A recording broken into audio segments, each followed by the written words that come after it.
When I first started exploring photography, I thought mastering composition was about memorizing rules and getting the right gear.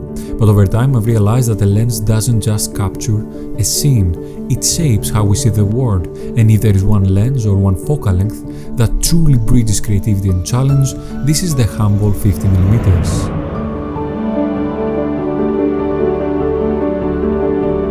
A 35mm lens can open the world wide, offering a canvas for complicated layered compositions. But it's easy this way for your photos to look chaotic. An 85mm lens can capture stunning portraits with a compressed dramatic look, but they can make you feel like you are the spectator, someone who is looking from afar, dissociated from your subjects. The 50mm though, the 50mm is like looking outside of a window while standing inside a quiet, empty room. The view is neither too narrow nor too vast. It is just enough to let you focus on the things that really matter. Through this window, you decide which parts of the world to let in and how they will be looking at the end.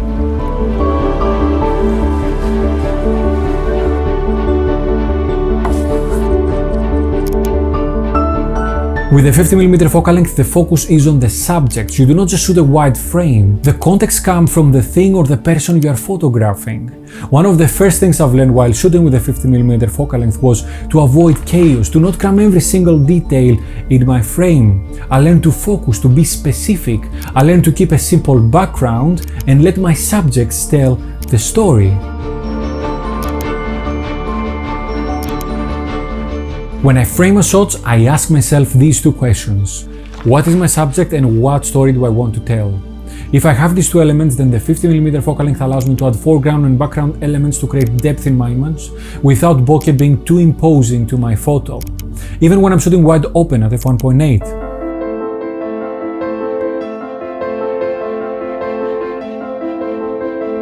Thus, I learned while I'm shooting with a 50mm focal length to be mindful that every piece of my frame needs to serve my narrative, to not overdo it without a focused background, and embrace this opportunity to include interesting light, colors and textures in my images. If you are enjoying this video so far, hit the like button and consider subscribing with the bell. Now let's jump into an exercise that you can do with a 50mm focal length that has significantly improved my photography overall. Here is an exercise that transformed how I approach composition and storytelling with my 50mm focal length. Instead of seeing each scene as a standalone opportunity, I see it as a puzzle with pieces that I need to assemble. I start by identifying the strongest visual element, a leading subject, an anchor point. Then I work outwards to find complementary perspectives and angles that add context to my subject. This means stepping back to frame the subject within its environment, or change my perspective or my angle to emphasize the relationship of my subject with another element in the scene. Finally, I look for contrast and subtle textures in the periphery to complete the story. This process not only sharpens my sense of balance and flow, but also trains me to see the hidden connections that can elevate an image and render it as part of a whole.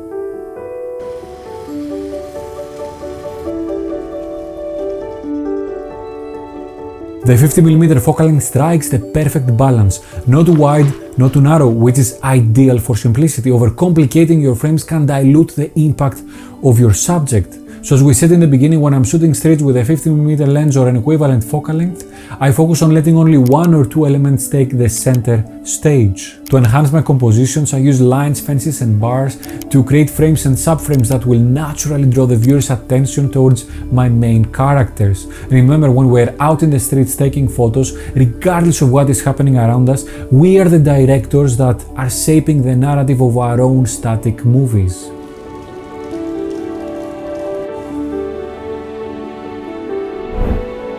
To take this further, every story can be told from a different perspective and each angle offers a unique storytelling opportunity. Shooting from a high vantage point transforms how a viewer interacts with an image, expanding the scene and revealing overlooked details. Street features like cables, poles and crosswalks become geometric patterns that frame the real heroes of your story, the people below living their lives. This perspective evokes a sense of interconnectedness or highlights solitude, while scale and textures come alive in ways not seen from the ground.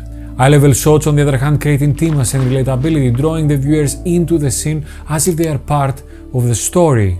This perspective is perfect for showcasing expressions, human connection, or the candid emotions of your subjects. It brings the viewers into the moment as though they are sharing the same space, hearing the same sounds, and experiencing the same atmosphere. Meanwhile, shooting close to the ground transforms ordinary subjects into dramatic, larger-than-life elements. A low angle emphasizes foreground details and gives small objects or textures like cobblestones, puddles, or grass an almost monumental presence. This perspective also opens up opportunities for creating dramatic compositions using leading lines or reflections, offering a fresh and unexpected view of familiar surroundings. By combining the simplicity of a 50mm lens with these varied perspectives, high, eye level, and low, you can craft layered, compelling stories. These angles allow you to guide your viewer's gaze and evoke emotions, making your work feel dynamic, intentional, and alive. Let's dive into some real examples from my photography projects. In this first photo, I use a high vantage point to frame the riverside path, creating a leading line that guides the viewer's eye towards two runners, adding context and story to the image. Elements like the fog, grass, water, and boats enrich the scene with textures and color, giving it life.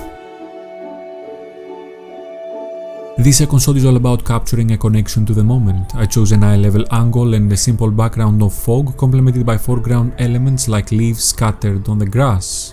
These details guide the viewer's attention to the two focal points of the scene, the man in the hut and his two dogs.